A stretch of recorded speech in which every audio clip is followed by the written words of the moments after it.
Štefan Zakutiansky tvrdí, že oprášil len to, čo už bolo dávno známe a čo v konečnom dôsledku poznali i naše staré matere. Nebyť tej pomocky, aby som tu už nebol. A potom aj ostatní pacienti, čo mi píšu, hovoria, toto je ten. Možno niektorí vás označujú za šarlatána, možno liečiteľa. Vy sám sa teda vnímate? No, ja sa vnímam ako obyčajný človek, ale ako si sa mi podarilo prísť cez moje ťažké zdravotné problémy na našu slovenskú tradičnú liečebnú metódu, ktorá je jednoduchá a môže ju robiť každý bez toho, aby potreboval nejaké zdravotné vzdelanie alebo mal nejaké nadprirodzené danosti. V čom spočíva tá metóda? Tak táto metóda je založená na princípe hĺbkovej masáži zápalových ložisk. A hojací mechanizmus, ktorý je tam daný v živom organizme, tak ten už má materiál na to, aby mal z čoho hojiť tento zápal. Ako ďalej tvrdí Štefan Zakutiansky, dôkazom toho, že sa dá aj samoliečiť, je jeho kniha Akýsi manuál, podľa ktorej sa dá vyšetriť príčinu zdravotného problému a potom naordinovať to, čo vie vyliečiť tú príčinu.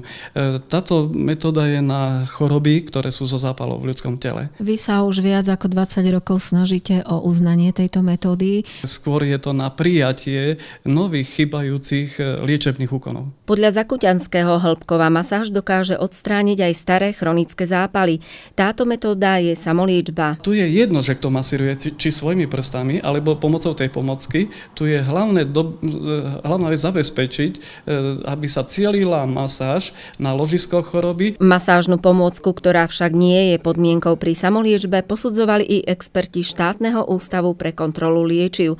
V expertnom klinickom posudku sa okrem iného uvádza: ide o originálnu a dvovtipnú konštrukciu pomôcky, ktorá umožňuje systematické masážne prepracúvanie bolestivých miest. V závere sa uvádza, že výsledky takéhoto klinického preskúšania boli dobré. U všetkých pacientov dochádzalo k ústupu bolesti, k zmenšeniu až ústupu svalových spazmov a k zlepšeniu hybnosti. Ako vás možno prijímajú samotní lekári? Tí lekári aj naokolo hovoria, že táto metóda je seriózna, ale musím povedať, že som mal aj mám pacientov, aj lekárov. Aká je vaša ďalšia predstava, ďalšia cesta? No, hlavné moje úsilie je, aby sa tieto veci prijali do zdravotníctva. Potom zase zavedenie tejto metódy do života ľudí. Ak sa rozhodnete pre spomínaný spôsob samoliečby, je dôležité prekonzultovať takéto rozhodnutie so svojím lekárom.